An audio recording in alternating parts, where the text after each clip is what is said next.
Hey everybody, we are here. It is so early. Look at us go. If you check your email, you saw the email, you saw a little bit of an explanation there. You would know that we are going early today for a couple of reasons. I had some appointments this Friday concerning follow-up doctor's appointments, stuff like that, and Gons has some childcare issues, so we are rushing around figuring out what to do, and what we had to do was go early today. Feels nice, feels interesting, so sorry if the schedule change is going to mess anybody up, but I bet we are going to have some new people in the house today. Over on YouTube, we got Liar Bliss. Hello, been a while. Cody's account, Datalorian. Let's see. Rumble, people are still coming in. If you're over on Rumble, say hi. We got Sandra on YouTube. Okay, people are making it. This is good. This will be interesting. As usual, remember you can go to canarycrimenewstalk.com. Hit that green tab on the bottom or the right-hand side. Leave us a message. You can do shout-outs, ask us questions, start a conversation, do whatever you want. Or you can leave us a pre-show prayer. It's a good way to spiritually produce the show. I know, it's kind of fun. So go do that. We love to at least have one every episode. So if you go leave one now, we'll put you in the lineup. Okay. Other than that, remember you can get the text message alerts, which I just sent out by texting the word Canary to 877-740-3226. Canary. 87. Wow, I just forgot the number. That's crazy. 877-740-3226. All right, we're going to be efficient today. We're going to move quickly, so buckle your seatbelts and try to keep up, folks. Let's do it.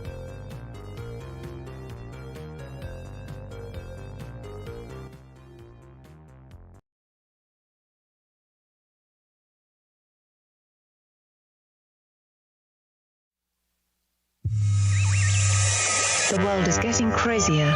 People are acting more and more insane. The end of the world is tomorrow. Tomorrow. There's only one thing to do when the world is falling apart. Listen to Basil and Gons as they discuss this week's news and events through the lens of Bible prophecy. You are listening to Canary Crime News Talk.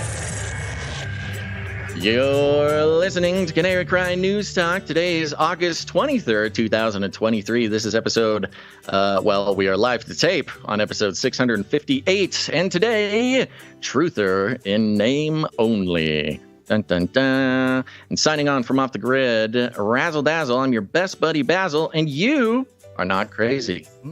And my name is Gons, director of the Age of Deceit Films, your favorite Asian provocateur for Christ, live to tape from California. Babies are here. It's stinky. There's poop. No. But we're here to bring you the best news. The gospel message of Jesus Christ while reporting the egregious with a well-rounded, biblically grounded take on world events. And today's immersion phenomenon, TINO, it's in the title.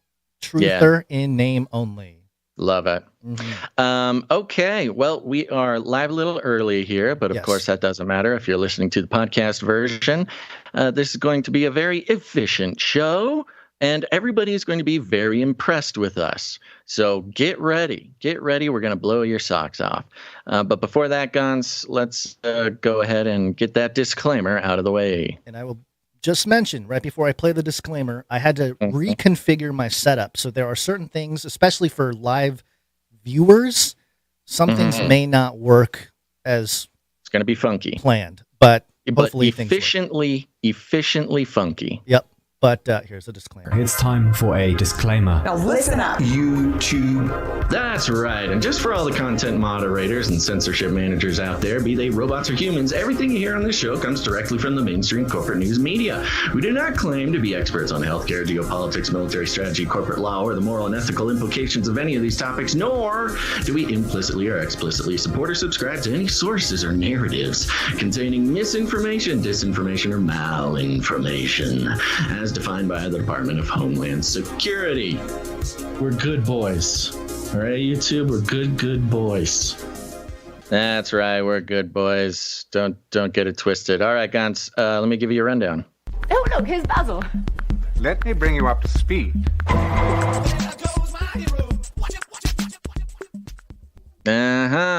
All right, folks, we're going to be starting out with some big news, breaking news. We had to move the show all around just for this, but we were going to be checking in on Afro-Futurism and the quest to conquer Africa by all of the wonderful imperial powers around the world, including Ukraine. But we also have breaking news regarding Prigozhin and another exciting chapter in the saga of the alleged mutineer, Putin's mutineer. But we'll be covering that pretty much live here at the top of the show.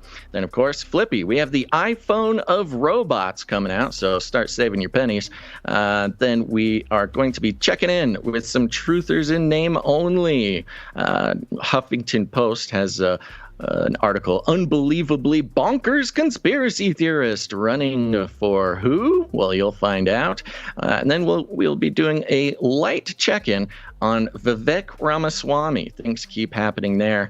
I mentioned a couple episodes that he's making waves. He's doing well for himself, and we will be investigating. And that'll be it for today's show. And everybody can go off and meet at Denny's for lunch. But first, Gons, our breaking stories. Breaking and lead story, I suppose? Yeah. What shall we do? All right, Gons. Well, this also has to do with Russia and Ukraine, if you didn't know. Oh, yeah, that's right. Russia, Ukraine, which I normally have jingles ready for Russia, Ukraine, but they're missing. Wow. They're missing. Oh, no problem. No problem. We'll just keep moving.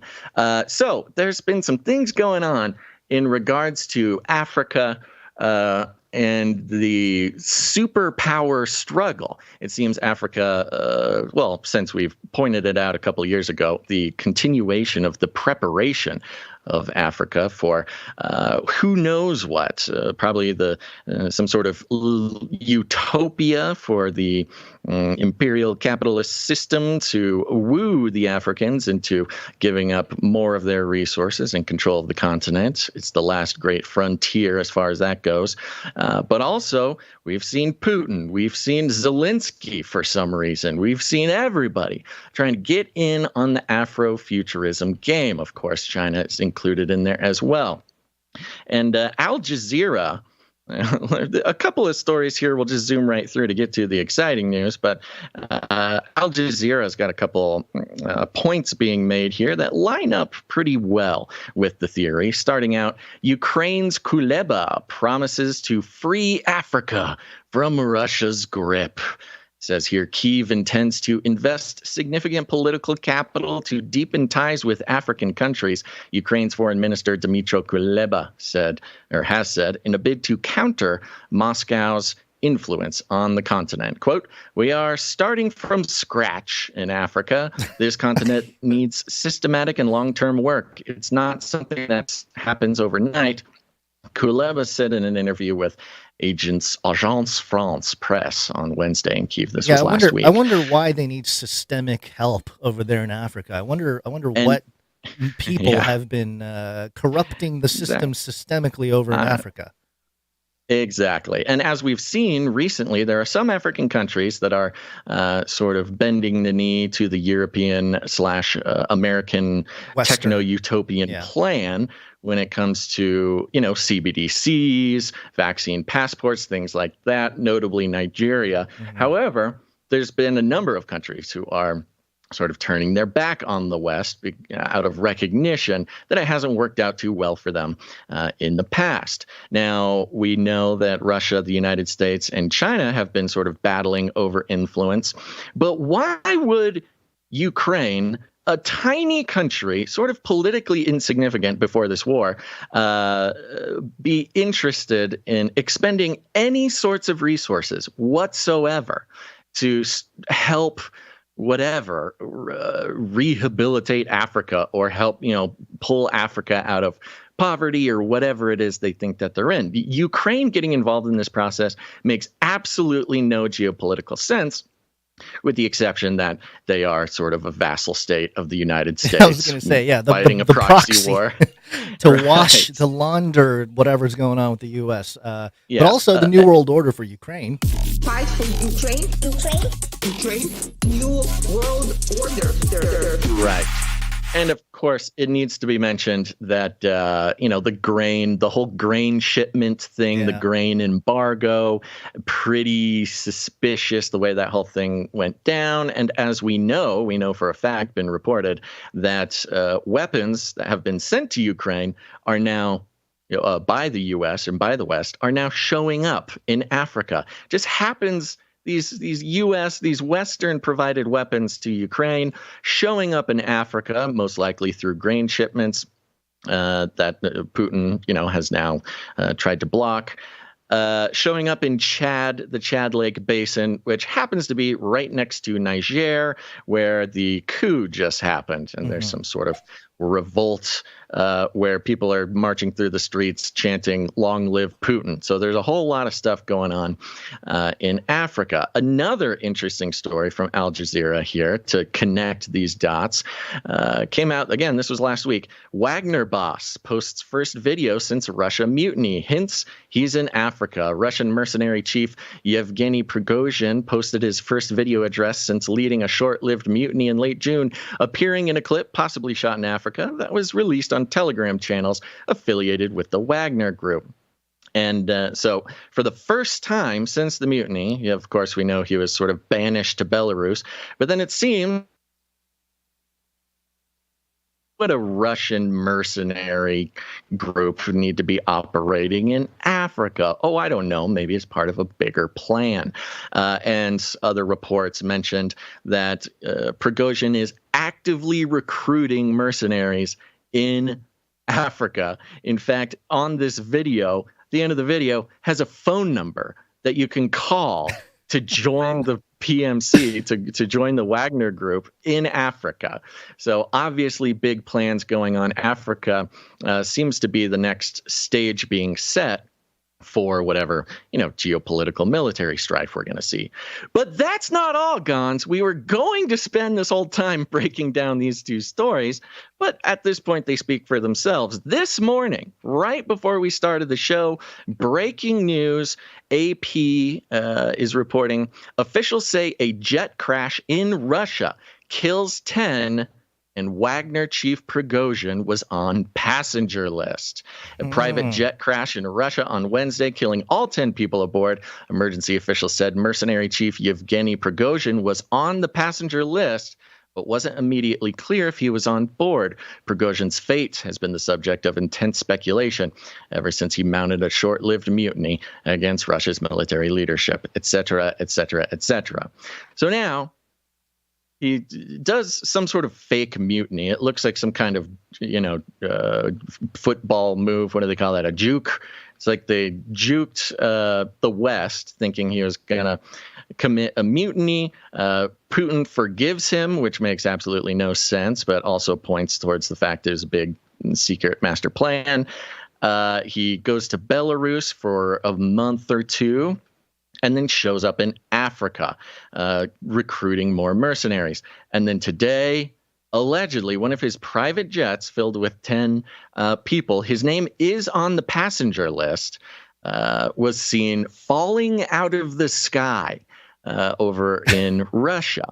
Now, do you have that clip? If you play that clip... I don't. I'm on Financial Times here. I linked it there. Oh, you did? I linked the clip for you right next to our notes, because it's notable watching this plane fall out of the sky. You think of a jet crash, you kind of imagine, some fire and the jet sort of, going down, but sort of at an angle. It's still got wings, takes maybe a minute to crash all the way to the ground. But what this video is showing is a jet that is on fire, just falling like a rock, just straight down, no forward momentum, no nothing. If, of course, I'm sure it'll pop up somewhere, a conspiracy theory where they dropped this jet from space or something to make it look like it crashed. How about just laser, some directed energy weapons? That can. Sure. Have you seen the footage where they demonstrate, from like a ship or something, they burn an airplane and they just burn in the sky? Does it just fall out of the sky? Yeah, it just literally burns up and falls out of the sky. Yeah. So Okay. this Well, I haven't seen sounds that, like but sure. I'm trying to pull up Lasers- the footage here. You know what? Lasers can always be involved. That's no problem. But it's kind of suspicious. Like, okay, just a random event where Prigozhin just happens to fall out of the sky. There was a moment, a mere 10 minutes today, when people were like, "Oh, there you go. There's Putin's revenge. Why would he have chosen to do it this way, waiting so long after he's coming, in Africa? Who knows why exactly this would happen?" But that was sort of what was floating around. But then there was an update to this whole thing, which I had ready, and now it is gone. Let me click on this. Again, some of these are stemming from the raw alerts page being confirmed by users on Twitter here. Russian rescuers discovered bodies of 8 individuals at the crash site. So they're missing 2 bodies. The bodies were badly burned, requiring DNA testing for identification. Despite Prigozhin's death not being officially confirmed, his wife reported that he wasn't on the plane and is okay. However, this information has not been verified. So another part of the story, there's 8 people on the passenger list. They can only find, 10 people on the passenger list. They can only find 8 bodies, and Prigozhin's wife is claiming, maybe he never got on the plane. Warning. On top of that, that's not all. There's even more, Gons, and that is that there are accounts that flight tracker accounts on Twitter who track flights. According to preliminary data, let's see here. Oh, there it is. There's another jet owned by Prigozhin that is currently circling Moscow, getting ready to have permission to land. So, it's kind of like a Air Force One, Air Force Two. Which plane is he on? Which one? Oh my gosh! Two? Sorry. Whoa! Sorry. There's things here that a lot of technology. Okay. No, we understand. Yeah. We understand. But so it's possible that he got on the other plane, or there was a decoy plane or something. Very exciting international news, especially if you're interested in this hot dog man, Prigozhin, and the strange sort of theater getting put on by, well, we don't know who. Maybe Putin, Prigozhin working together.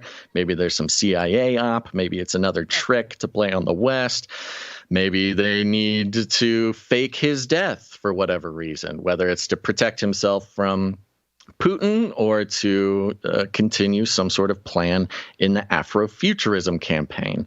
It's really trippy, man, and it's really fun to watch live. What are you thinking? I'm thinking, why is my son screaming? This is what I couldn't even hear him, so that's okay. That's right. We got the kids in the studio. We have not yet hit our goal on the Canary Cry Babysitters Club. So if you want to help out with that, and if you want to help out the show with helping with 1 hour of babysitting a month, you can pledge to help us out with 1 hour babysitting a month. Go to Canary Cry babysittersclub.com. That's right. We actually have a page for it now. canarycrybabysittersclub.com. Help us out there. So there you go, Gon. Lots of drama, lots of excitement going on this morning. And I'm starting to like this whole will he, won't he type of storyline in regards to Putin assassinating Prigozhin. Yeah. But the puzzle pieces keep coming together, and sometimes you find a puzzle piece that doesn't quite seem to make sense in the puzzle. You got a puzzle of some beautiful bright ice cream cones, and suddenly a piece shows up that looks like it belongs to a dog, and that's kind of where we're at here. So, okay, I'm just trying to backtrack a little bit, and the whole Zelenskyy in Africa thing. Now that, are you sending me stuff? Is that what's going on? No, I'm not sending you anything. Okay, I'm sorry. There's so much wrong with the setup today. It's okay. We're just going to have to push through. And then there's just going to have to push through. Yep, just push through. Yeah, buddy, what's up? Okay, I know. Can't push through. Okay. All right. Of course, we go live and he has a meltdown. This is how it works. Hi, buddy. Classic. Okay, well, I suppose that I will continue the show. Yeah. What are we doing? We're talking about how it's Wednesday? Is that... Yeah, it's Wednesday. Yeah, okay. Let me see if I can make this happen. Crying babies are fun. Whee! It is Wednesday, my dudes.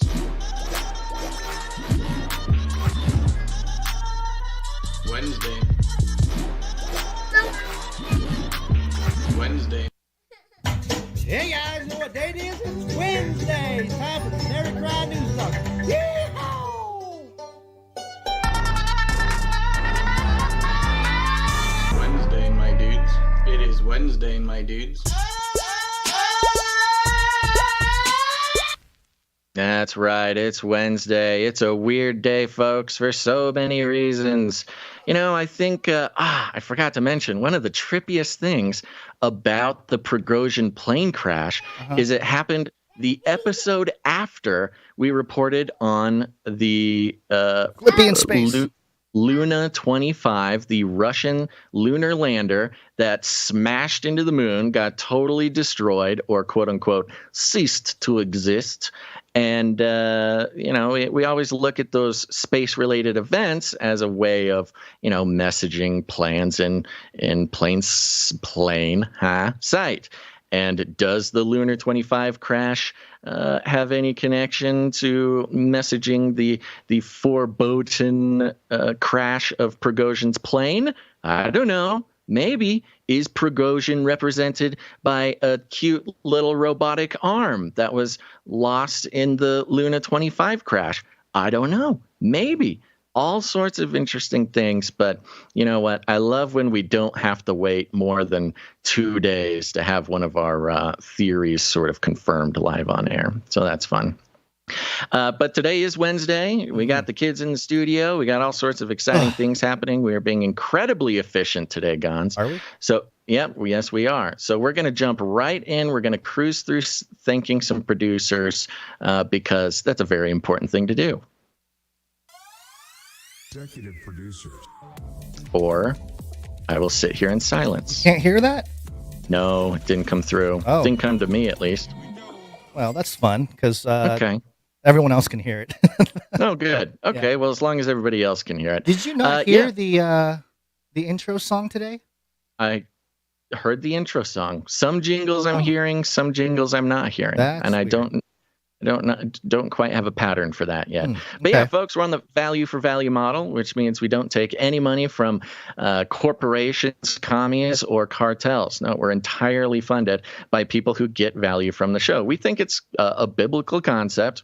It seems to be a more natural concept. Instead of letting corporations and their necro-capitalist ways keep podcasts alive, even when they're not bringing value to human beings, there's a better way. It's we create as much value as we can. If you get any value, you're under the understanding that, hey, this show can only exist when producers are putting value back in. And who are the producers? That's you. And what's the value? It comes in your time, your talent, or your treasure. It's not just all about money. You can get involved with many of our projects.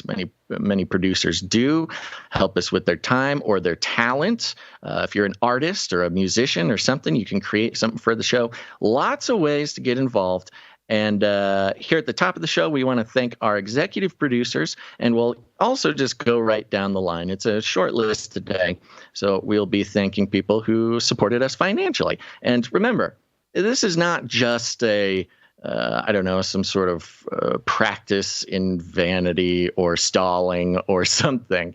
These are the people. These are the people that we should all be grateful for keeping the show going. And I'm ready to thank them if you are, Gons. Yeah, and just real quick, there was something that came across my mind the other day when I was thinking about the producers and the value for value model and how we've been operating on it. And, it's not the producers of the show. Yes, they are supporting the podcast itself and all that kind of stuff. But I realized also that my ability to actually be present with my children is thanks to the producers. The time that we're not live and we're not working and stuff like that, I can be with family because of that. So you guys are doing way more than just producing a podcast. You're actually helping me raise producing children. Gonz's fatherhood. Yes, you are supporting. Isn't that nice? You're supporting a fatherhood And I'm very grateful for that. So thank you. Isn't that nice? Yeah. Yeah. Okay. Well, we got some executive producers here to thank, and Okay. we are going to thank them profusely. Are you ready? Ready. Okay. Let's start out with executive producer Adam V. Adam V. Ooh. Yes, Adam V coming in, executive producer Adam V. I'm not sure if I've ever seen Adam V's name before. I did not receive a note or anything, so I don't know if there's a demooching in order or anything. But Adam V comes in like a hero and produces the show today for $333.77. Oh my goodness. Whee! But also That's godly. right. Fun number Yeah, too. He good really number. sent it. We appreciate that very much, Adam V. Yeah, thank You know you. what? I love when people, I love when the Lord is blessing producers and the producers. I know a lot of people would produce the show if they had the ability, if they had the resources, if they had the, everything like that. And whenever we see somebody producing or executive producing, part of me is grateful, obviously, that they decided to produce the show and that we're bringing value to their lives and that they're putting value back in. That's very meaningful. But it also means that the Lord is blessing Adam V. I love it. Yeah. It's great. It's circular. So thank you very much, executive producer Adam V. Where'd you find this? Did you hear that? Yeah. I heard it. The Good. Spirit Man Lives on YouTube says that's a boss move, Adam. You hear that, Adam? That's a Definitely. boss move, buddy. Good job. All right. Thank you for that. We also have a wonderful executive producer who came in again, I think second time for this week, and we really appreciate it. That's executive producer Felicia D. Felicia D. Yay. So is she Thank on you a very streak? much.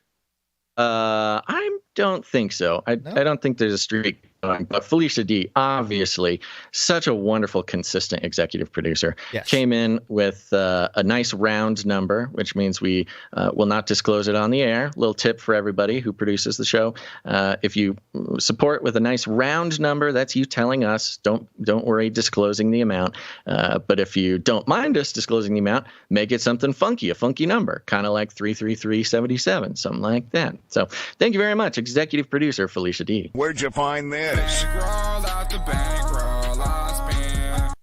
Yeah. Thank you very much. And remember, you can executive produce the show. Well, you can produce the show in all sorts of ways by going to canarycried.support. I'm just going to run through the whole list, Gons, because it's not very long. Won't take more than a second. Sure. Okay. We also have some producers who came in, like Sir Darren, Night of the Hungry Panda, comes in for 1111. 11. Thank you, Sir Darren. Furf says, pro tip, Baz, cue the Home Depot music. I don't know what that's in regard to, but I do love the Home Depot music. And if I didn't think we'd get a strike for copyright, I would play that pretty much underneath the entire podcast. But Sir Darren, Night of the Hungry Panda, says, let's go. It is Wednesday, my dudes. It is. Does he want the Wednesday, my dudes jingle? That's I mean, we used to usually do that. Okay. Usually It what is that Wednesday, means. my dudes. Okay. Yeah. Next up, we've got producer Malik W. comes in for a pocket full of sevens. He's on a 10-episode streak. Malik W. on a 10-episode streak. That's fantastic. Yeah, thank you very right. much, Malik. Malik see is you. on a roll. I think I saw him in the chat earlier today, too. Next up, we've got Sir LX Protocol V2, Night of the Brian Protocol, comes in with 777. He's on a 206-episode streak. Oh, yeah, streakalicious. Thank you, Sir Alex Protocol. Next up, we got Sir Marty K, Night of the Wrong Timeline. We've got a Dame on the list here. Wait, Dane comes in for $9.99. He's on a 3-episode streak, which means he's heating up. 3 episodes. He's heating up. And he sent us a fun email that was not to be read on the show. Thank you very much, Sir Marty K. Sir Marty K.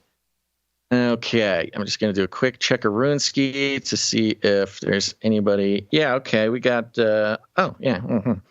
Okay, yep, that's it. That concludes the list of financial producers who came in over $7.77, which entitles them to have a note read on the show. We got a few people underneath that. They're usually on big, long streaks, and we're going to thank them now, starting with Veronica D, 297 episodes in a row. Thank you, Veronica D. Yeah, they're still saying your mic is too low, Guns. We'll figure this out later. Next, we got Sir Scott, Knight of Truth, 324 episodes in a row. Thank you, Sir Scott. Yep, we got Sir Casey, the Shield Knight, 336 episodes in a row. Do you have that Sir Casey jingle? Sir Casey jingle. Oh, yeah, I do. It's not if you have it ready, ready, that's cool. If not, it'll just take a second to get it here. Okay. One is a Sir Casey, the Shield Knight. There we go. Love That's it. a good way to memorialize his record-breaking streak. Yeah. Next up, we've got Dane Gale, Canary Whisperer of Whisperer and Lady of X's and O's, 295 episodes in a row. Thank you, Dame Gale. Getting close to 300. That's exciting. Veronica Next D. up, we got Sir Moore of Night of the Burning Chariots, 268 episodes in a row. Thank you, Sir Moore. Oh, yeah, Streakalicious. And that does it. That concludes the list of financial producers. Thank you guys so much for helping us keep this show alive. We could not do it without you. And consider the lily of the valley, folks. If you've been getting value from the show for any amount of time, give a little prayer about it. See if the spirit moves to become a producer. It's really sort of a life-changing, paradigm-shifting thing to do for yourself and for our sake. And it's sending a message to the system of the world, the beast system of the world, that is, that we don't need corporations making decisions on what media is valuable and what media is not valuable based on how well a piece of media can brainwash their audience into buying products. That's not a great way to do it. So we can take a stand, take action against the system by participating in a different system. Yeah, Think about it. We'll be thanking artists and other producers later on in the show. But right now, Gons, I think it's time for the Flippy Update. Flippy Update. Do you want fries with that? That's right, folks. Time for the Flippy Update. Flippy is our colloquial name for the disembodied robot arms that are taking our jobs, enslaving our children, and flirting with our spouses. We use talking about Flippy as a way to explore all the new, fun, and exciting ways the robots are taking over the world, and how there's nothing we can do about it. Today's Flippy Update is coming from a classic outlet. That's ieee. Three E's.org, IEEE Spectrum. And they have a headline here.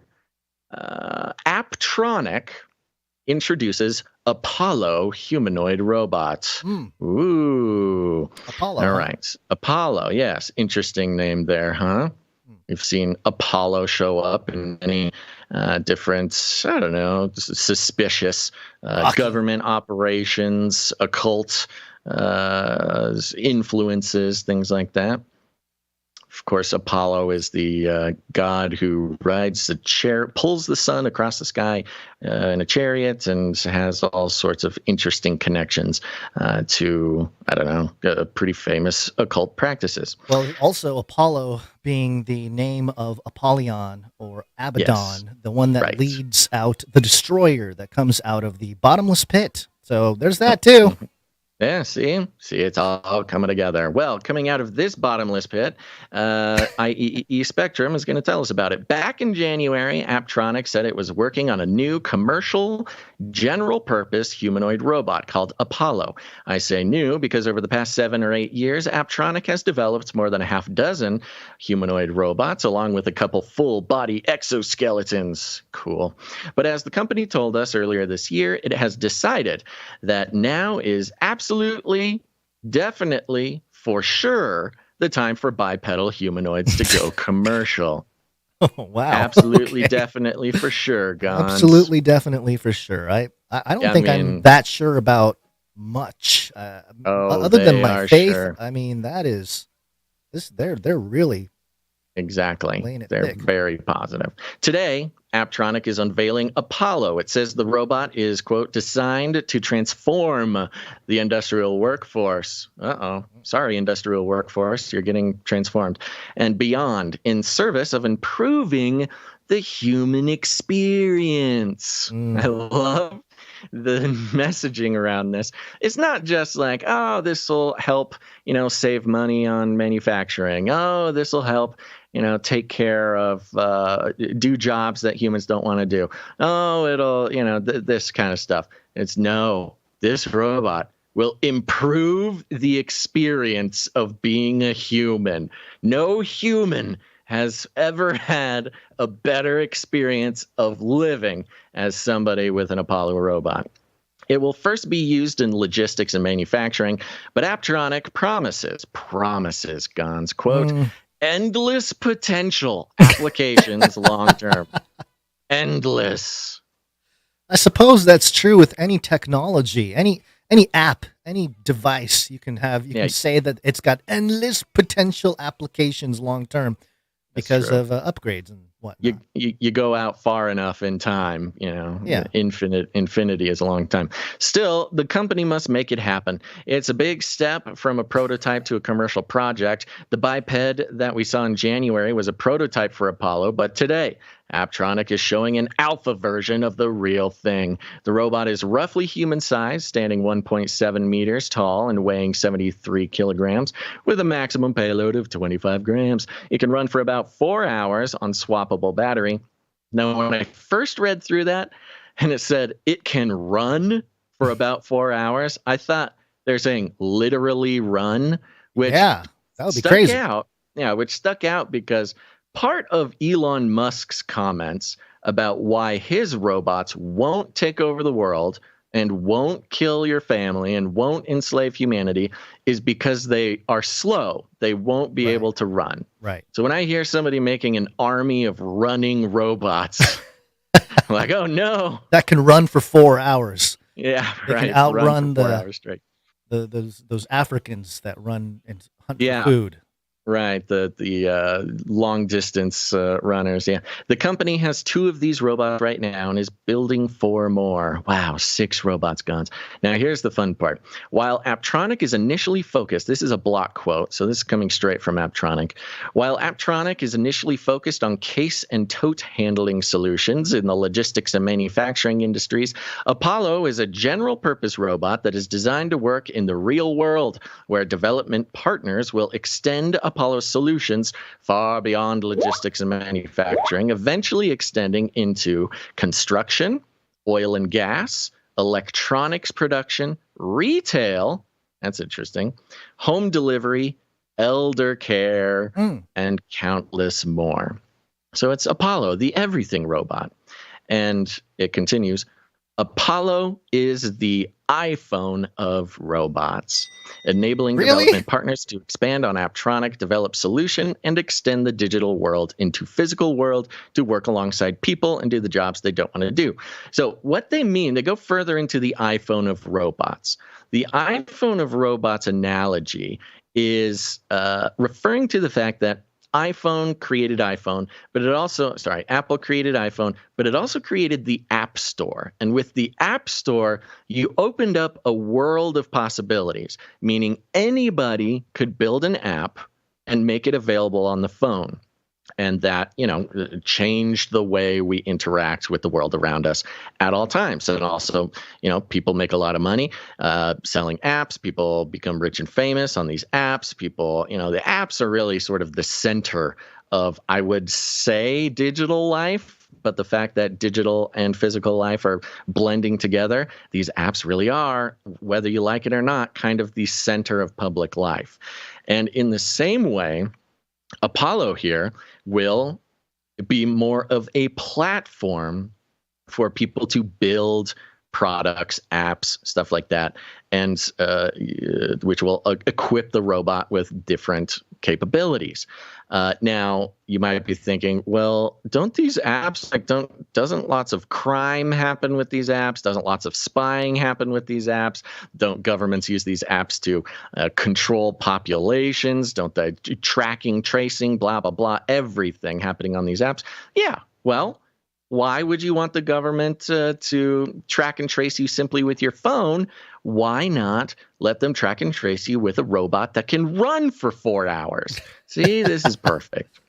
Well, one of the things that I recall from Revelation 13, of course, the chapter with the mark of the beast and the image of the beast, it talks about how the people are, there's all these counterfeit signs and wonders, and they marvel after the beast, and then they build the image. So it's almost like the image of the beast is kind of open source in a way. Yeah. So it makes sense, and the people didn't repent, and there's a lot of parallel there. But yeah, I feel like the conversation about the digital and physical world merging, that's been a thing I've been talking about for pretty much since the beginning of the ministry, and I don't know, the medium being robots to sort of bridge. Yeah. That divide, it just makes all the sense in the world because it's digital, but it's now physical, and now it's affecting our lives. Yeah, it's a physical avatar to be inhabited by the digital world. Right. Some could say that we as humans are already that, but in this case, that we don't have any pesky human consciousness to have to sift through to get the digital world to manifest in the physical world. Yeah. So out these robots we've been tracking with the FLIPPY update for years now, and it's fun because these types of things being written in public, like robots will be the digital world extending, manifesting into the physical world, and it will touch every part of your lives and blah blah blah blah. That used to be crazy conspiracy theorist Canary crying nonsense. Now it's just marketing, so that's fun. Right. Yep. And that is your FLIPPY update for the day, Gons. Okay. Well, let's because we moved a couple things around here, I'm going to go ahead and let's do this real quick. Poly. It's Latin for many. Tick. They'll suck your blood. Politics. This is the United States of America, for God's sake. Got hairy legs. Got hairy legs. This is not about freedom for personal choice. Got hairy legs. Got hairy legs. Hairy COVID. Just want to do a quick thing on Joe Biden. He did visit Maui, and he was there. And I don't have the video, but I do have the audio of part of Joe's speech, which did not go great. I don't want to compare difficulties, but we have a little sense, Jill and I, what it's like to lose a home. Years ago, now 15 years ago, I was in Washington doing Meet the Press.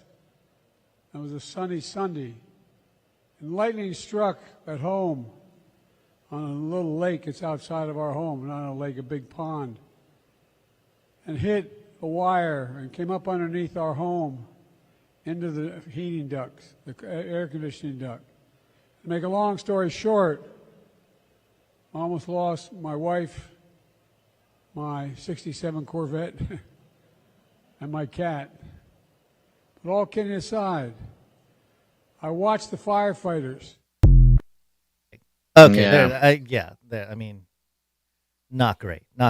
Don't talk about your 67 Chevy or whatever, Corvette or whatever. He has this obsession with trying to convince everybody that he's just like us, and repeatedly, it comes across as, just completely brain dead is what it is. You're standing in front of a crowd of people who have all lost their homes and their loved ones, the lowest part of their entire lives, and you're joking about how you almost lost your Corvette and your cat in a thunderstorm once, and you could tell the audience was not responding. No, all kidding aside, all joking aside, like, oh, that was a joke. I thought you were telling a story, Joe. Yeah, why is it a joke?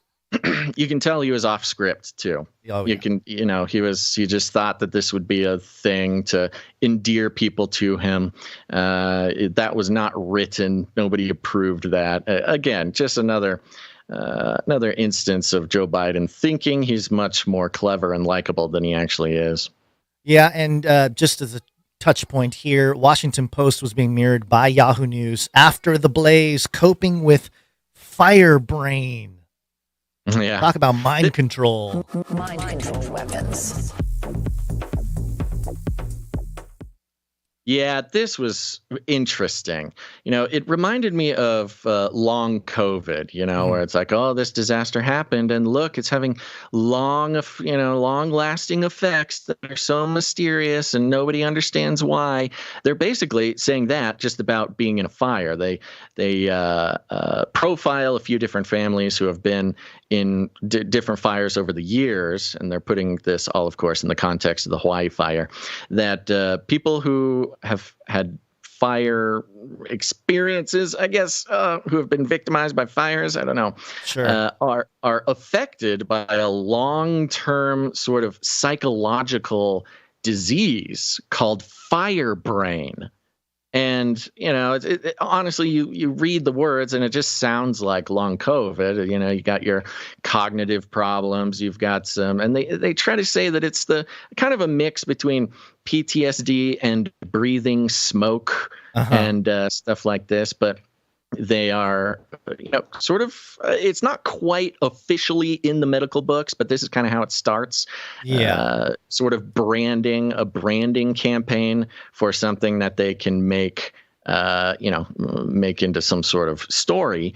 And I think Firebrain, is just sort of a descendant of this practice of inventing diseases for people who are in tragedies for whatever reason. But I think firebrain is caused by climate change. So this is another disease that is being brought upon the public by climate change. So fits into that whole plan as well. It sounds like Joe had some firebrain, a little trauma from the lightning that struck the lake and then almost burned his cat, his wife, and his Chevy or Corvette. I keep saying Chevy, but I think he said Corvette, right? Yeah, it's a Corvette. Yeah. Well, anyway, I think it's interesting, and I think the trend here, more than just because long COVID, there are, obviously there's a large psychological component, but there's at least allegedly some physical components to that, right? Like your cold doesn't go away or whatever. But with they don't know. I mean, people have messaged us. I'll let the point stand, but that's the thing with the long COVID is it's not also a bunch of professionals who are saying, it's just kind of psychological. Right. It's mostly psychological, which that's the trend here, which is, any kind of psychological after effect from anything is now some kind of, playbook in the medical world. And maybe you can, psychiatrists can make a buck off of it. Psychologists can make a buck. It's just another thing to diagnose. To get the whole industry to make more money. Another product for the industry. Right. So anyway, just keeping an eye on that stuff because it's it's always interesting to catch this kind of stuff. And we're not the only ones. I'm sure people are sharing it all over the place. But let's get on with some more politics here. Did I already play the politics jingle? My mind is so all over the place today. Yeah, you did. You got firebrain. We got firebrain. I got firebrain. Yeah. All right. Let's talk real quick about some politicians. Now, today's episode is titled. We changed the title to the actual words that make up the acronym TINO. So we got Rhino, Republicans in name only. I saw PINO or Pino recently, politicians in name only. But I think we can start thinking about the idea of a TINO, that is a truther in name only, because the trend here, and it started with Trump mainly, but if you're a Republican, you're a conspiracy theorist, or at the very least, you're like a truther. I find that very fascinating, the politicization of truth seekers, just a broad sort of thing, but now it's very specific. I'm going to start with Huffington Post here. The headline, The unbelievably bonkers conspiracy theorist running for governor of North Carolina. Yeah, completely bonkers, Basil. North Carolina GOP gubernatorial candidate Mark Robinson has said it himself. He's a conspiracy theorist. He didn't specify in March in an interview he didn't specify in that March interview what that means in terms of what he believes. Oh, Huffington Post realizing that a conspiracy theorist can be many different things, not just one thing. It turns out it means he has spread virtually every conspiracy theory you can think of. Robinson, who's a state lieutenant governor, has said he, quote, wouldn't be surprised if the 1969 moon landing was fake. Okay, that's not too crazy of a take. No, that's not crazy at all. And the 9/11 terrorist attacks were an inside job. I think we're going to hear a lot more about the 9/11 topic we here. will. Not just today, but just coming up. September 11th is coming up. So, well, and it's just real quick comment. Like, I say that it's not that crazy at all, not because the theory isn't shocking or whatever, but that so many people are on board. Doesn't matter what side of the aisle that you're on. If you believe the moon landing was fake, it has almost no predictive qualities as to your how well you can govern. or your political stance at all. Sure, yeah. I mean, and I do mean specifically like the moon landing. That one is so widespread and whatever. You can't nail that down to a political party. Yeah.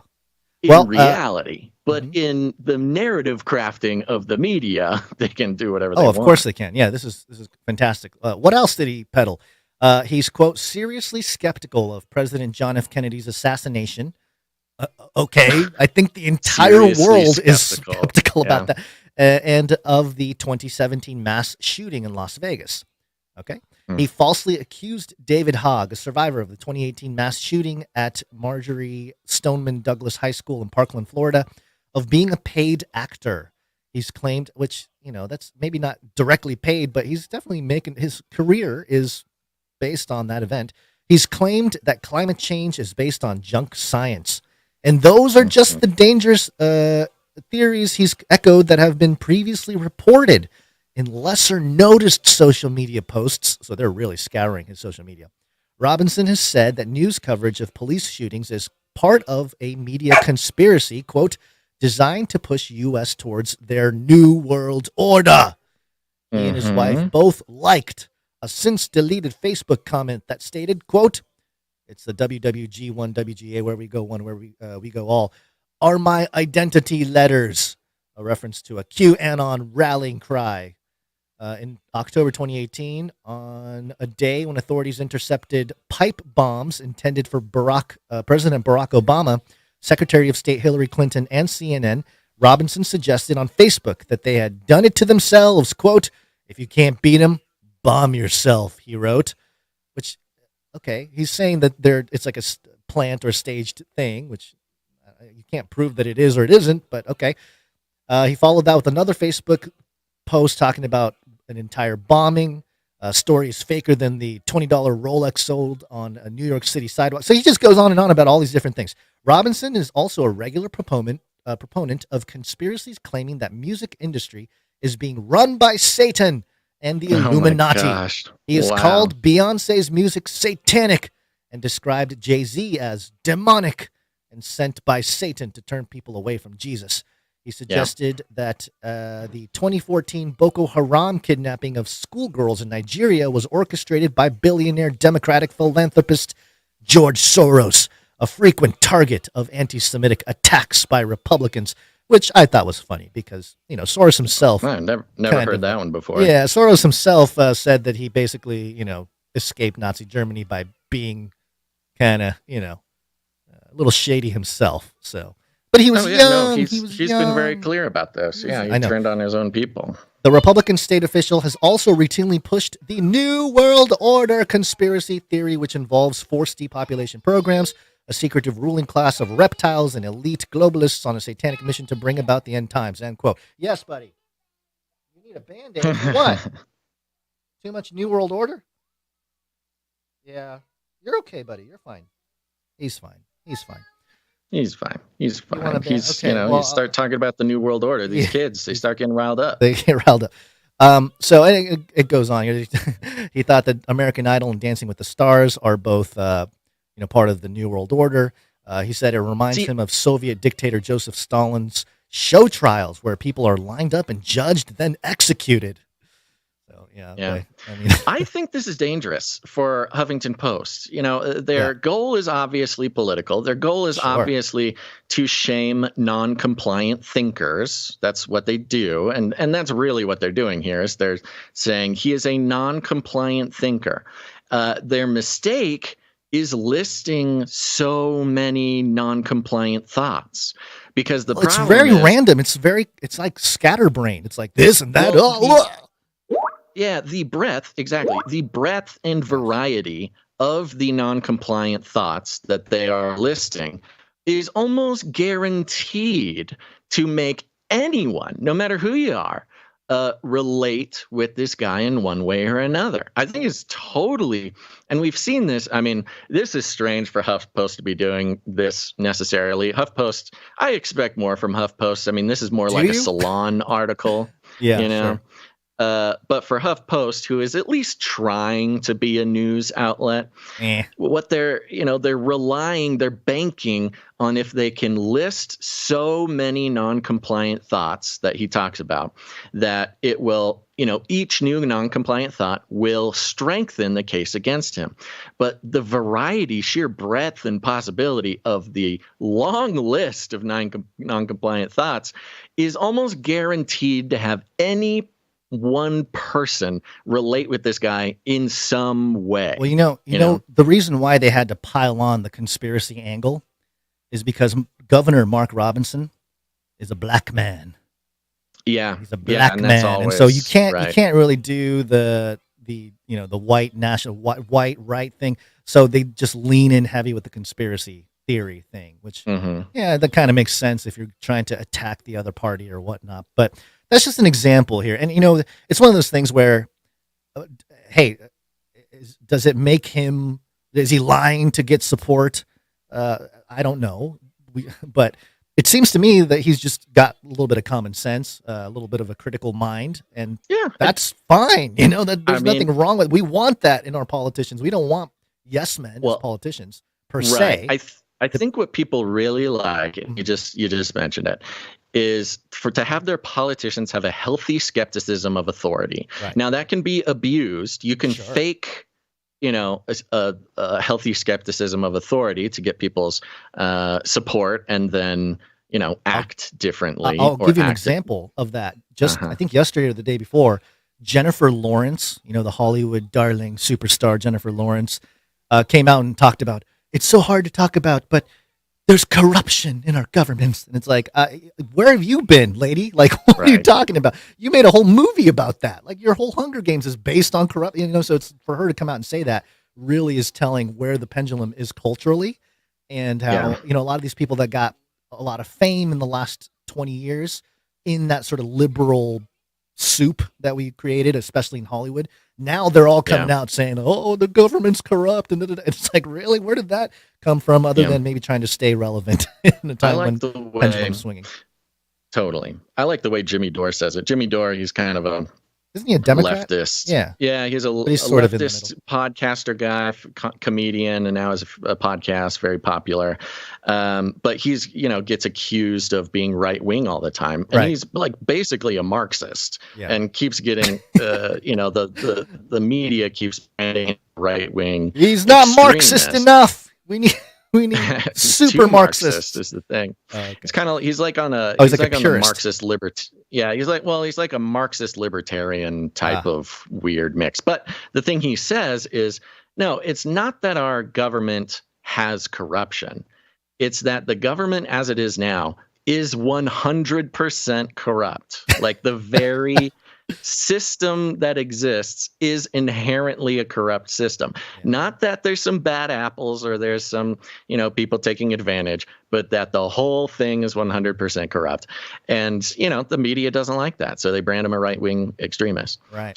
Well, Yeah, there's some just real quick. There's a debate tonight, I believe. Right? There's a Republican debate. First Republican debate, and Vivek Ramaswamy is set to be maybe the star of the show tonight. His name's been popping up a lot recently. We talked about him briefly, I think, an episode or two ago.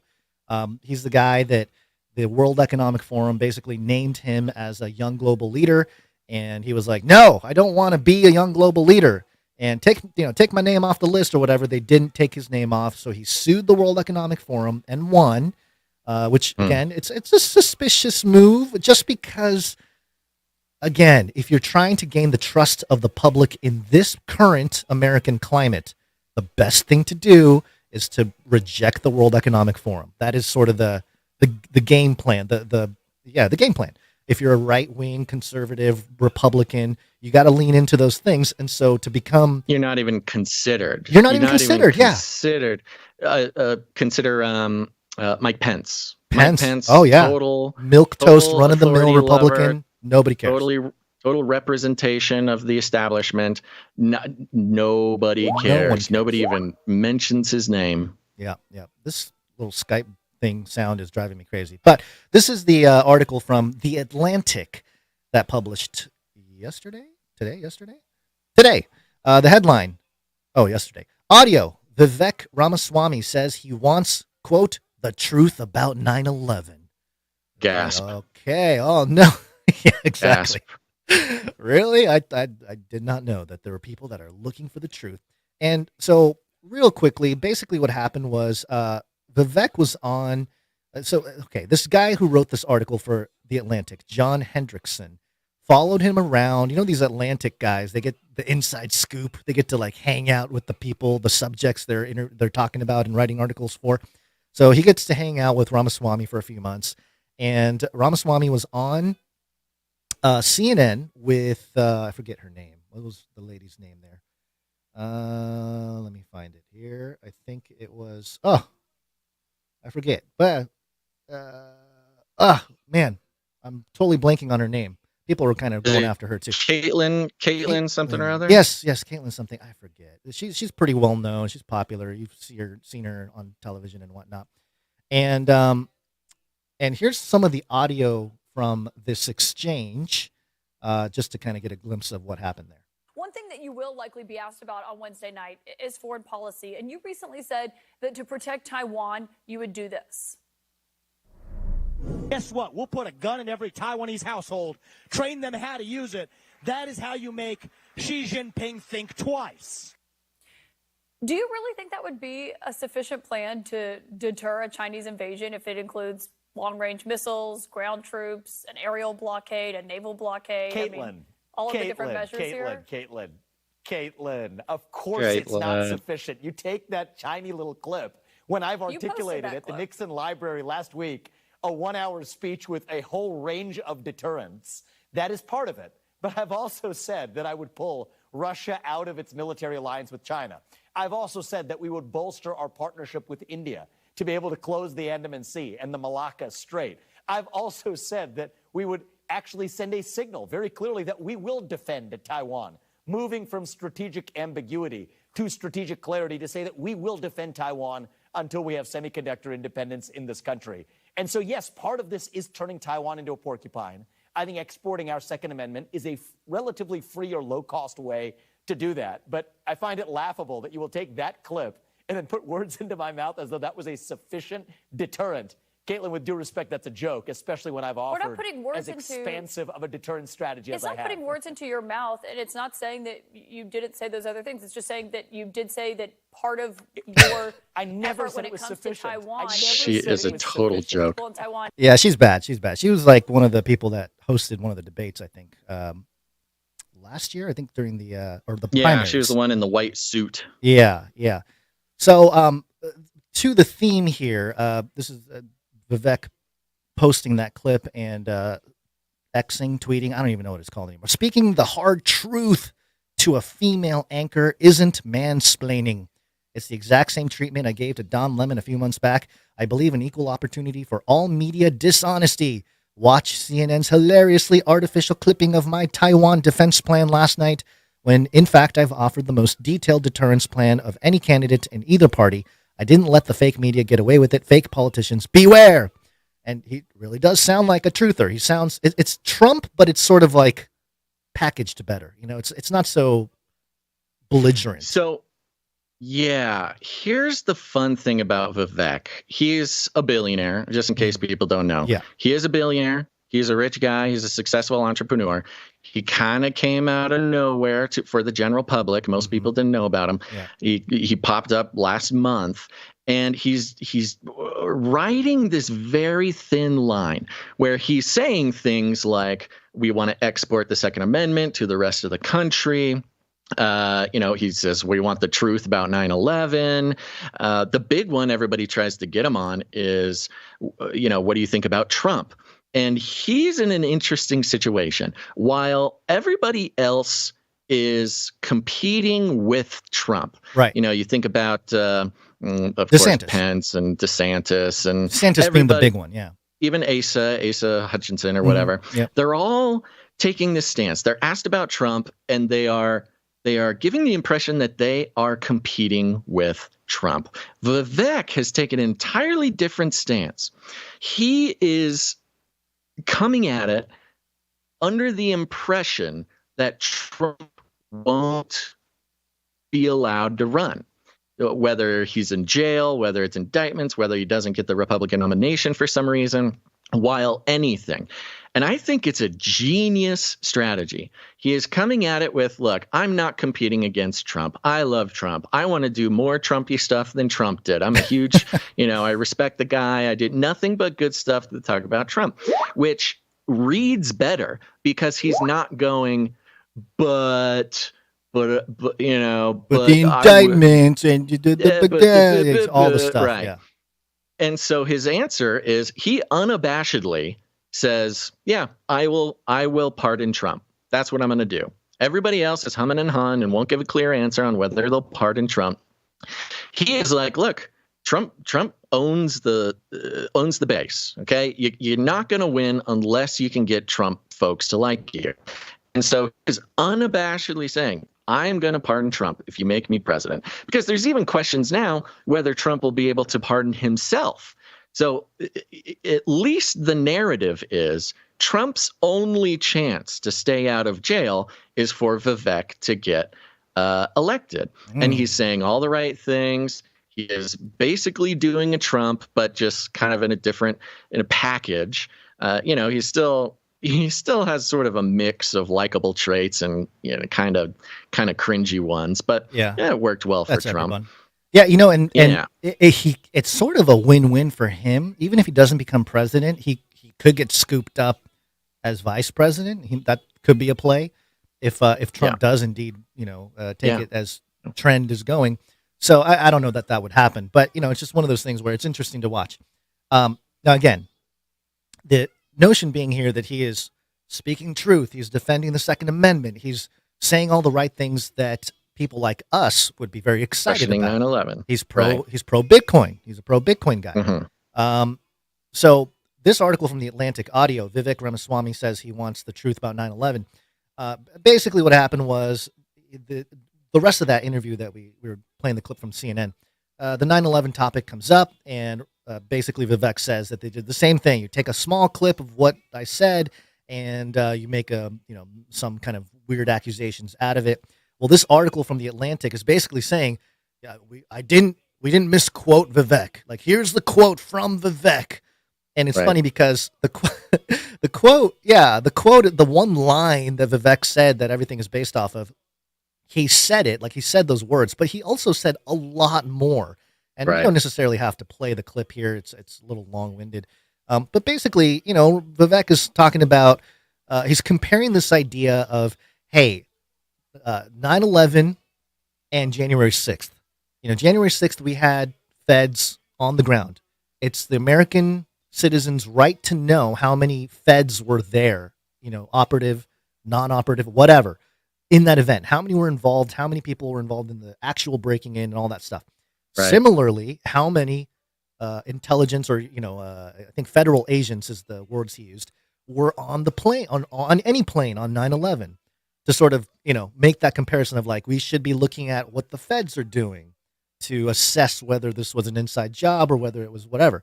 And the conversation gets a little convoluted because, the interviewer basically says like, hey, there's a difference here. I don't know why you're comparing 9/11 with January 6th, to which Vivek rightfully says, you guys are the ones that actually did that. Remember all the 9/11, this is like 9/11. There's like montage clips of all the news anchors talking about how January 6th is like 9/11. And so, calling that out. So, and he's pushing for transparency. He's pushing for just all the stuff that you would want out of a politician. But again, is he genuine? I'm sure he's genuine to some degree, being a young person. A lot of people are questioning it. A lot of people are questioning. But I don't think it's wrong to question if he is a TINO, a truther in name only. So that's kind of the big takeaway here. And I hope the phrase TINO, if it hasn't been used already, should be definitely picked up. Oh yeah, we'll as start part of using the vernacular. Yeah. And the problem is a lot of times with these kind of guys, we won't know until it's too late. We won't. He might make it to the White House in one form or another, and it's only then will we see the product of the Vivek Ramaswamy promise.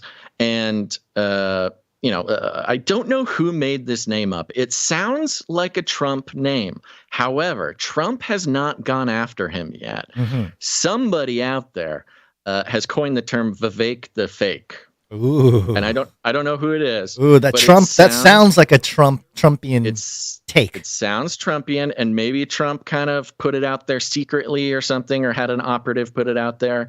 But so far, he's kind of stayed in Trump's good graces because of the comments about pardoning him and, his comments about Jan 6 and stuff like that. Listen, okay, so I'm learning more about him.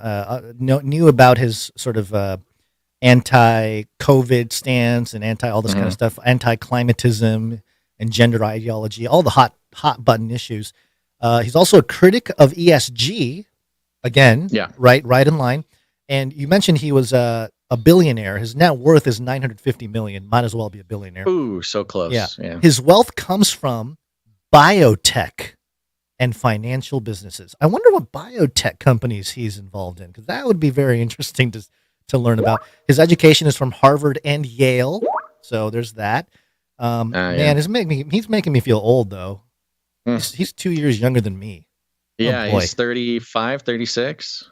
Yeah, and he's often attended the local Hindu temple. His conservative piano teacher gave private lessons. Unabashedly Hindu too. He mentioned the India thing. Yeah, he mentioned the India thing. That might not be a great thing because they got the Aadhaar, the biometric system over there. It might be too late. Like you said, Vivek gets into office. Hey, you're going to take down the deep state. You're going to, carry the torch of Trump and do the whole thing. And he's like, yeah, biometric IDs for everybody. It's possible. Yeah, it's possible. I mean, it is interesting the sheer number of Indian descendant leaders of world powers. You've got the UK guy. What's his name? I forget. Anyways, but I saw somebody put together a list of all the Indian descendant world leaders of the West, and there's quite a number of them. Yeah. It's kind of like the India is pulling a WEF. Penetrating the cabinets. Right. Taking over from the top down. And that's the thing. How would you penetrate a government? How would you penetrate this government and in the United States in 2023, 2024, and beyond, when the country has quote unquote awakened to the corruption, and this is and not that everyone has, I'm just saying, that's sort of the sentiment out there right now. He's like the perfect candidate. It's almost too perfect, I think that's why people are skeptical. They're like, why are you so on point? I'd put a call out if anybody out there, sees any legit sources that have some interesting stuff. I bet we're going to see some very interesting stuff coming out about him as we get closer and closer to 2024. Yeah. It'll be interesting. I mean, of course, there's there's blogs and tweets and stuff like that, but it'll be interesting. The mainstream. Different connections, the connections that get revealed. Because the problem is, if you're a billionaire, you're a billionaire. I don't care who you are. You are you're living in a different world. You didn't become a billionaire by not doing crazy stuff, maybe shady, whatever. It's just a kind of a part of the plan. And with that, Guns, we are being so efficient today. We're doing a great job. I think did we want to play some voice messages or anything? Yeah, let's do that. We're gonna jump into the value for value and do all that. But yes, let's do some speak pipe. Okay. Please leave a message after the tone. At the tone, please record your message. Leave a message. Beep. Message. Go to canarycrynewstalk.com. Any of the pages on the website, you'll see a green tab on the right side or the bottom. Click on that green tab. It's actually like a neon green. Should be more specific. It'll give you a little pop-up, and you can record an audio message of up to 90 seconds, and we shall play it if it is appropriate. We actually have two. I'm sorry, we have two. This first one is from Jewel. What's up, Basil and Gons? I just wanted to pop over and give a quick word of encouragement. I was listening to the Thursday transmission yesterday, which was Monday, and I wanted to just let you guys know that your show has never stopped and will never stop bringing value to the lives of everybody who listens to it. Even when producerships or executive producerships are low, just know that people are still listening and the value is still being had, and that you ultimately will reap what you've sown. And so I thank you both so much for all of the hard work and dedication that you put into this podcast. I would have a mental health breakdown personally, just going this deep all the time into the news. I often take media fast because I just can't. I can't. The world is too crazy. But I'm so grateful for your show because of the biblical perspective, and obviously the conspiracy fact perspective, and just the two of you and your dynamic and your quirky ways. I just love it. I love you both. I wish you a great week and blessings in the mighty name of our King Yeshua HaMashiach. Thank you very much, Jewel. That's very nice. Yeah. I like that a lot. We need stuff like that a little bit more often. How wonderful. Thank you very much. What a wonderful message. Yes, very encouraging. One more. One more from Dave. Hi, guys. Dave here. Gonzoid, this message is for the Spice Man Baz concerning burning bridges. Ancient Chinese saying, better to burn ticket to get across bridge than to burning man ticket. I wanted to translate in Mandarin, but I can't find the button. Thank you very much. Have a nice day. Thank you very much, Elder Silly Goose Dave. I think I heard a crack of a laugh at the end there, Dave. I think you're breaking character a little bit, but that's okay. Your takes very are funny. fantastic. Thank you very much, Dave. Thank you, Dave. Appreciate it. All right, let's thank some producers who came in with their talent. Value for value. We take no money from corporations, commies, or cartels. That's right. And one way you can help produce the show is with your talent, and that can help build the culture behind the community here. And it really, I'm planning, I haven't talked to you about it, Basil, too much, but I'm planning to really leverage a lot of the art and jingles and stuff and make it into a, everyone can see you text me fast, Basil, fast. Do it fast. Well, I know. Why would they be able to see that? Because Does it pop up on your you're sending it screen? on Skype, and the Skype chat goes over your face. Okay. Well, good thing you didn't say it like we something. We need to turn that worse. off is what we need to do. But we got to have a way to get messages to each other. Here you start going down some rabbit hole of some No, I'm not going down plan. a rabbit hole. We need to get out of here. Okay. I know. At least you yeah, okay. Anyway, all right. Sorry. Okay. Let's see. What You're happened? going to use the art. Yes. Yes, I'm going to use the art and social media to try to get, a little more attention for the show, which I think a lot of the artists deserve a lot more attention than they get. So, okay, so there's that. What happened to all of my stuff? This is part of the issue here. I have everything ready to go, and it just disappears. Hold on, oh my gosh! It might be in a different. I'm gonna have a heart It is in attack. a different folder. Okay, I'm not gonna make it to my doctor's appointment. Yeah, I know. You'll be fine. All right, first one here from. We're gonna do some audio production. I believe. Is that correct? Yes. No. Yes. Huh? Yes. Audio production.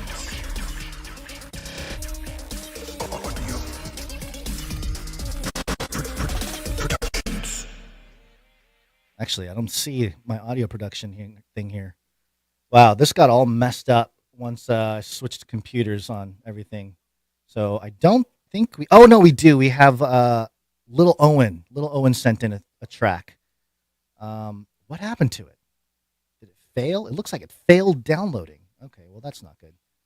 All right, I will play a few seconds of this Little Owen piece. There's no note. Here it is. Come on. Come on. We got this. Let's go.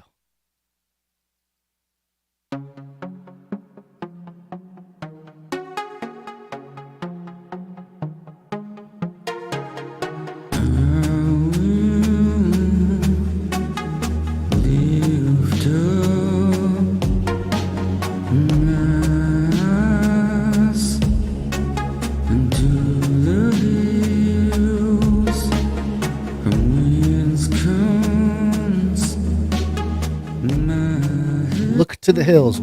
Sweet. Very cool. Wow. We'll play the whole thing at the end of the show. Yeah. Okay. Time for some art. One art, please.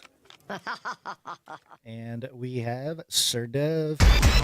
One art piece from Dove. Dove has a note. Basil, do you mind reading the note real quick so I can set up this image over here?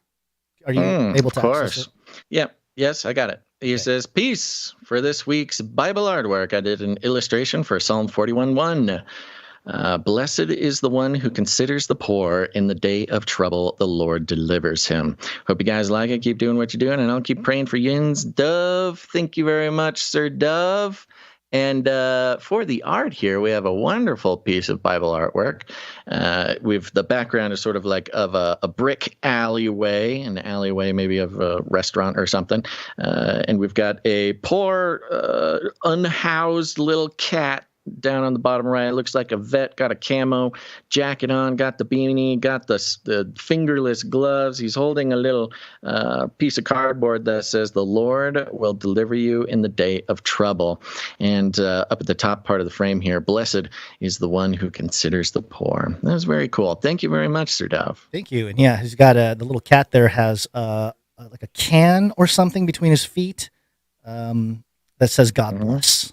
That. Yeah, it's his panhandling receptacle. All right. Beautiful. There you go. Thank you very much, Sir Dove. Appreciate your ongoing persistence doing the art here. All right. We have microfiction. Microfiction. TINO. Microfiction. And the first one is from Runk Smash.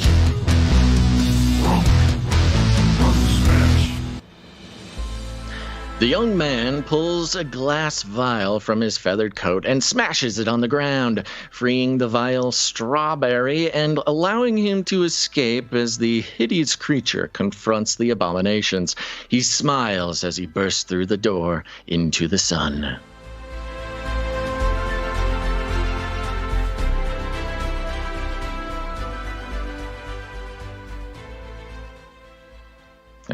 We've weaponized the Antarctic strawberry squid thing. I love it. Strawberry. Sure. Strawberry. Thank you very much, Runk Smash. You, Runk Smash. We got another one from Stefan S.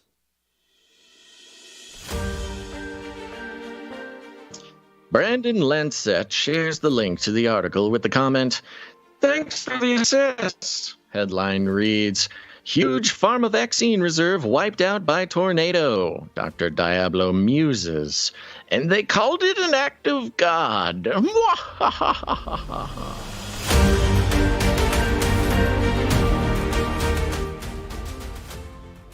Thank you very much, Stefan S. That's in regards to the tornado that tore through the Heiser plant a couple months ago. Thank you very much for that. Dr. Diablo, staying busy. Yeah, he's a busy guy. And thank you to all of our artists, our creative people who are contributing to the culture here at Canary Cry. You too can do it. Are you a creative person? Do you like to draw, make music, whatever, jingles?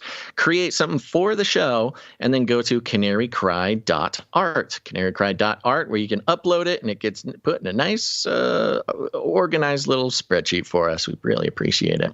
While you're at it, if you have any stories you'd like us to take a look at for the show, you can go to canarycry.report to send that to us. Yeah, and as always, of course, canarycry.support to produce in all sorts of ways. And another way that you can produce the shows with your time. Yeah, believe it or not, there's people who are giving of their time every single week to help this mission continue. And one of those groups is the Clippies. Clipping on those videos. Thanks. Yeah, go to the Canary Cry Clips channel on YouTube and Odyssey. Just search Canary Cry Clips. You'll see all sorts of clips of this show. If you don't like the 3-hour format or whatever, you've got a whole bunch of shorter formats there. It's wonderful. And thank you to the Clippies for making that possible. Yep. We also have the Time Stampers. The Time Stamps. It's hard work. Time stamp. Into so much of what we do around here. It's a very important job, and thank you very much to Jade Bouncerson for timestamping episode 657. Yeah. And we're always looking for more timestampers. It's a simple job. It's an easy job. It's a very important job, especially if you're watching live. Consider becoming a timestamper. Send us an email at canarycryradio@gmail.com, and we'll hook you up with the team. Thank you to Jam for the links. Do we have anybody send in articles to canarycry.report? No additional articles from last episode. No additional. Okay. Thank you very much, Jam. In fact, Jam had some great articles we will probably do on Friday. Thank you to Clank for clanking along. And other than that, folks, thank you for sharing the show. Should continue to share the show. I saw somebody asking that we should send out some business cards, maybe in the supply drop or something, because they are always having people ask about the show of their awesome T-shirt. Oh, people are getting comments on the T-shirt. So go to canarycryt-shirtcouncil.com. Join up there. You'll get the T-shirt every quarter, and you will help decide what it is. But share the show. Share the show in whatever way you can. You know, some people just like to send links, post it on social media. That's all very important.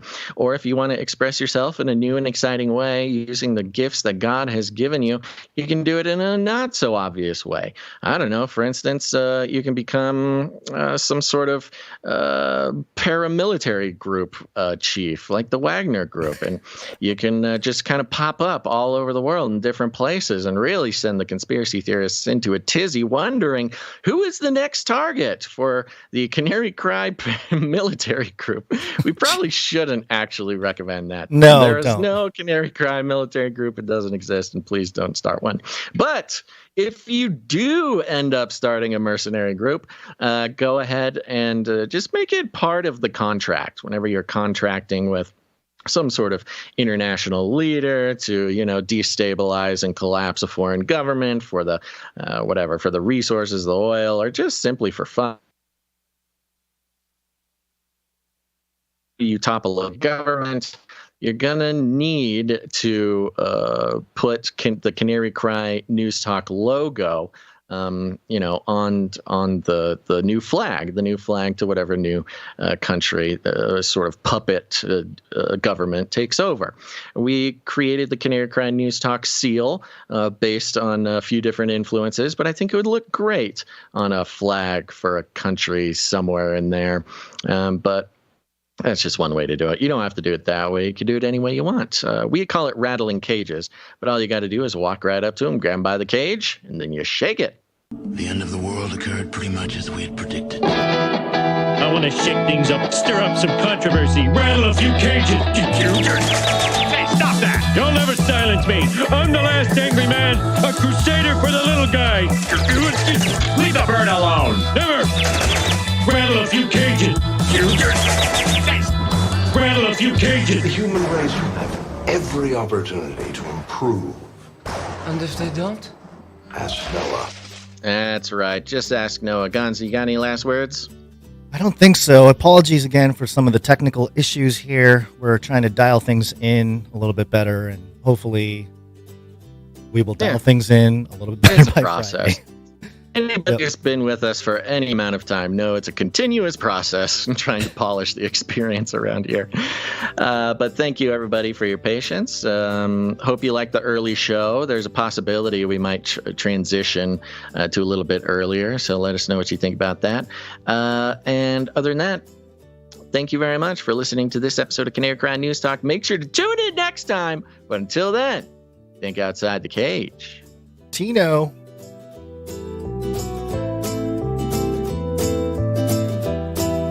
Armageddon's on the way.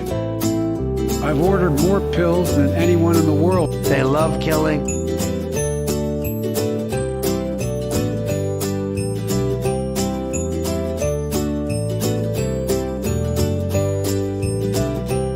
This is not about freedom or personal choice. I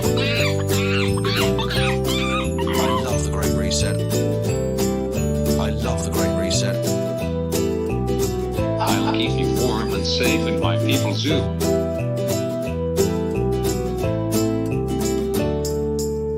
Remember, reality is an illusion. The universe is a hologram. Buy gold. Buy!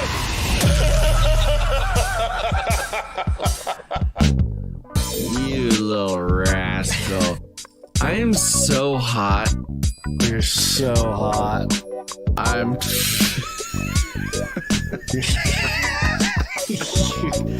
Gons. I am so hot. So hot.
Bye. I'm out of here. Bye. Canary cried, I suppose.